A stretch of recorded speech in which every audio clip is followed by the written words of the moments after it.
أعوذ بالله من الشيطان الرجيم. بسم الله الرحمن الرحيم.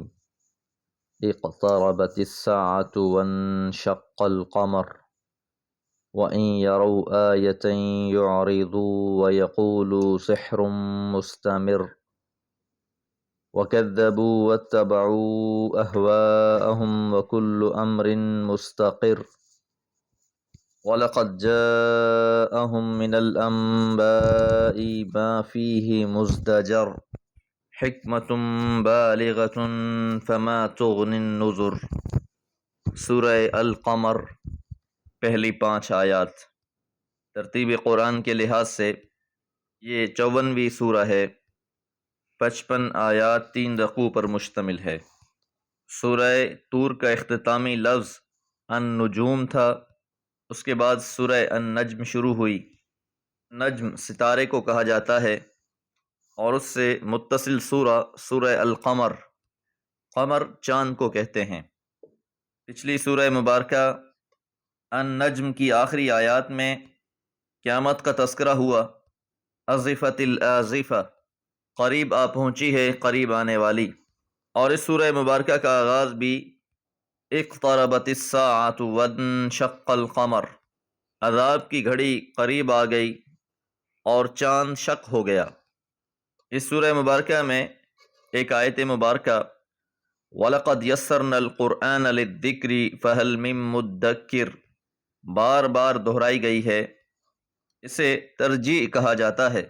بار بار دلائل پیش کرنے کے بعد ضدی مخاطبین کو توجہ دلائی جاتی ہے۔ اقتربت الساعہ، قیامت قریب آ گئی۔ وانشق القمر، اور چاند شق ہو گیا۔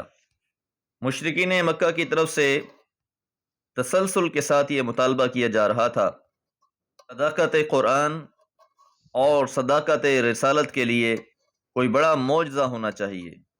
یہودی بھی اس بات کو شہ دیتے کہ ہمارے جب بھی کوئی پیغمبر آتے وہ معجزہ لے کر آیا کرتے تھے۔ اگر محمد صلی اللہ علیہ وسلم سچے پیغمبر ہیں تو ان کا بھی کوئی معجزہ ہونا چاہیے۔ تو پیغمبر علیہ الصلوۃ والسلام کی مکی زندگی میں شق قمر کا معجزہ پیش آیا۔ بہت سی صحیح احادیث میں سے بیان کیا گیا ہے۔ حضرت عبداللہ بن مسعود، حضرت عبداللہ بن عباس، حضرت عبداللہ بن عمر رضی اللہ عنہم اس واقعے کو بیان فرماتے ہیں۔ یہ 14ویں کی رات تھی، کافروں کو اکٹھا کیا گیا، کیونکہ معجزے کا مطالبہ بھی بار بار کافروں کی طرف سے ہوتا تھا۔ تمام لوگوں نے دیکھا چاند 2 ٹکڑے ہو گیا، ایک ٹکڑا جبل الصفا ابی قبیس کی طرف، دوسرا مروہ کائی کعان کی طرف۔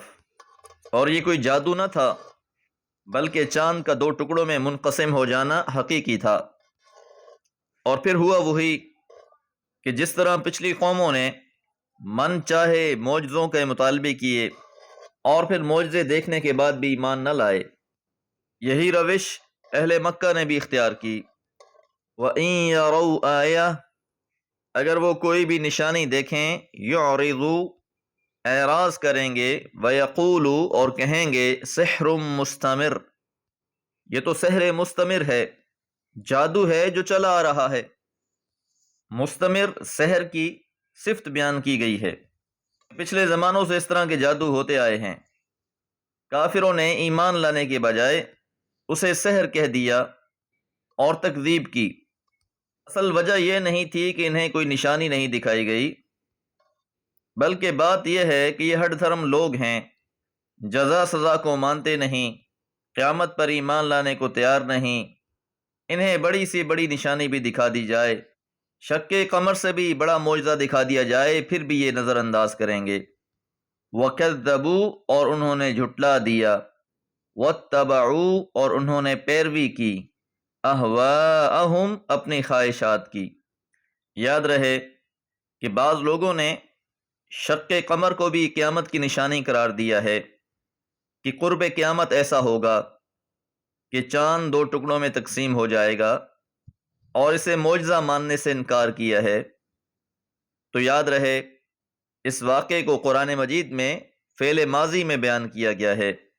اور دوسری بات یہ کہ انہیں کوئی بھی نشانی دکھا دی جائے تو یہ اعراض کریں گے یہ دنیا کی بات ہے، وگرنہ روز قیامت بڑے سے بڑا کافر بھی مان لے گا، جھک جائے گا، تسلیم کرے گا، کیونکہ اب تو وہ سب اپنی آنکھوں سے دیکھ رہے ہوں گے۔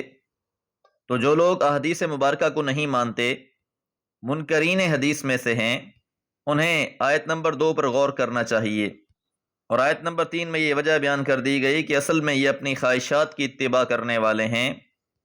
وَكُلُّ أَمْرٍ، اور ہر معاملہ مستقر، ایک مقرر وقت پر ہے، ان کو ڈھیل ملی ہوئی ہے۔ یہاں یہ سب نشانیاں دیکھ کر بھی انکاری ہیں، ان کی پکڑ کا بھی ایک وقت ہے، اور جب وہ وقت مقرر آ جائے گا تو انہیں بالکل مہلت نہیں دی جائے گی۔ وَلَقَدْ، اور تحقیق، جَاءَهُمْ، آئی ہیں ان کے پاس، من الانباء، خبریں، ما فیہ مزدجر، جس میں عبرت کا سامان ہے، کہ پچھلی قوموں کے واقعات بیان کر دیے گئے، انبیاء بھی مبعوث ہوئے، وعید بھی کی گئی، انہوں نے بھی ان دھمکیوں کو مذاق سمجھا اور پھر ہلاک کر دیے گئے۔ انہیں سمجھ لینا چاہیے کہ جس بات سے انہیں ڈرایا جا رہا ہے وہ محض ڈراوا نہیں ہے، بلکہ مستقبل کی حقیقت ہے، انہوں نے سچ ہو کر رہنا ہے۔ لیکن جب ان کے سروں سے پانی گزر جائے گا تب یہ اعتراف کریں گے، اس وقت کا ماننا کسی فائدے کا باعث نہ ہوگا۔ حکمت بالغہ، انتہائی کامل حکمت ہے، کمال درجے کی دانائی والی بات ہے۔ انہیں قرآن پڑھ کر سنا دیا گیا، مطلوبہ معجزہ دکھا دیا گیا، تاریخی حوالے بیان کر دیے گئے، یہ سب نہایت دل نشین حکمتیں ہیں۔ فما تغنی النذر، پس تنبیہات فائدہ نہیں دے رہی، ان کافروں کو اس کا کوئی فائدہ نہیں ہو رہا۔